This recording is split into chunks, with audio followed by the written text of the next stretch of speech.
If you're looking for a compact lens that makes your Fujifilm camera feel closer to an X100 style camera and are willing to sacrifice a bit in favor of size, the 27mm 2.8 and the new 23mm 2.8 are worth taking a look at.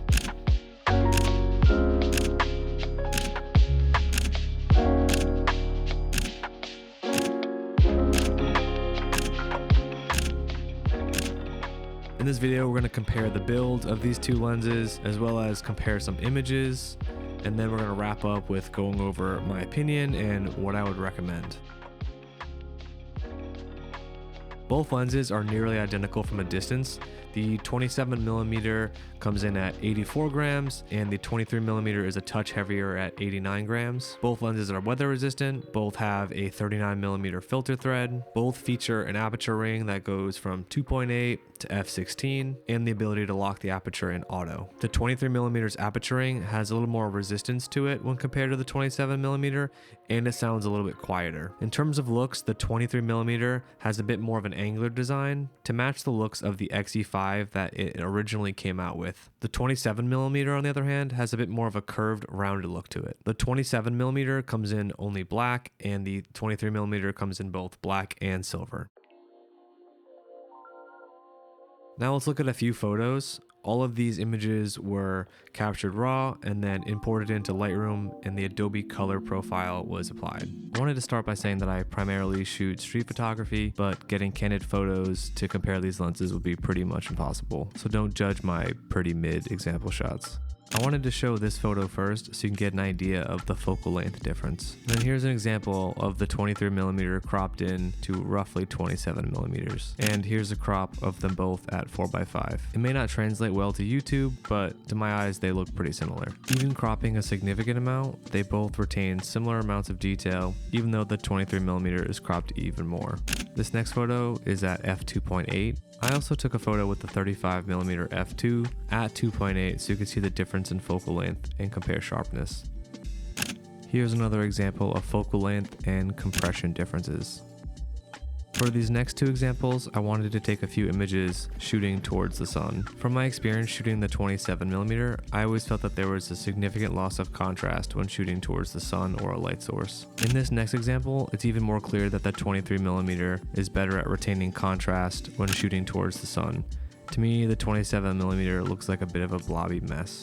Alright, let's wrap up with my opinion on these two lenses and some recommendations on what you might want to buy.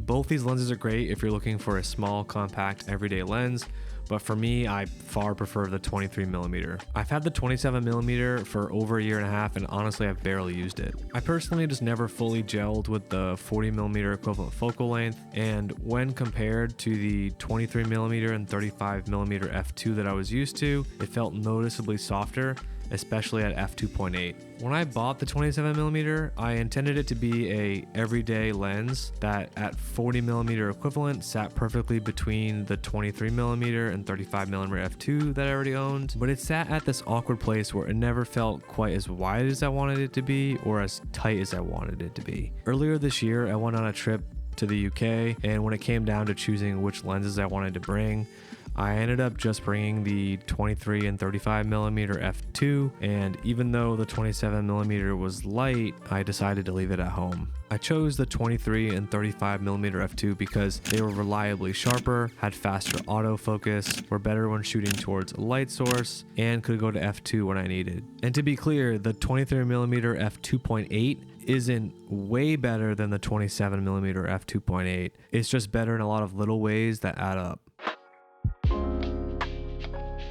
Even though I prefer the 23mm, if you don't have either lens, it really does come down to focal length preference. As of right now, the 27mm is $449 in the US, and the 23mm is $499 in the US. These lenses definitely put a premium on being small and compact, but I think they're both overpriced for what you're getting. If you don't care about having the smallest lenses, I would take a look at the Fujifilm F2 lenses. They are sharper, have better autofocus, they can go to f2, have a bit better of a build and are still relatively small. And they cost the same and are a much better value overall. I think if you plan to buy the X-E5 for an extra $200, the 23mm is a no-brainer. It really does feel like the perfect everyday and street photography lens when paired with this camera, and I think it's an easy recommendation when you're buying these two together in a kit. I think if you already have the 27mm, the 23 is a pretty tough sell.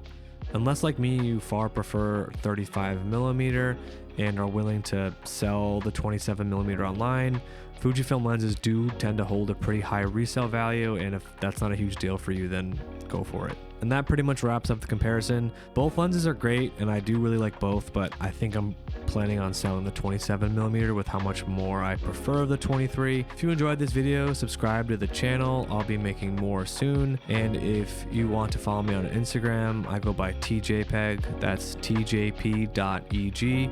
I'm primarily a street photographer, and follow me there if you enjoy my work.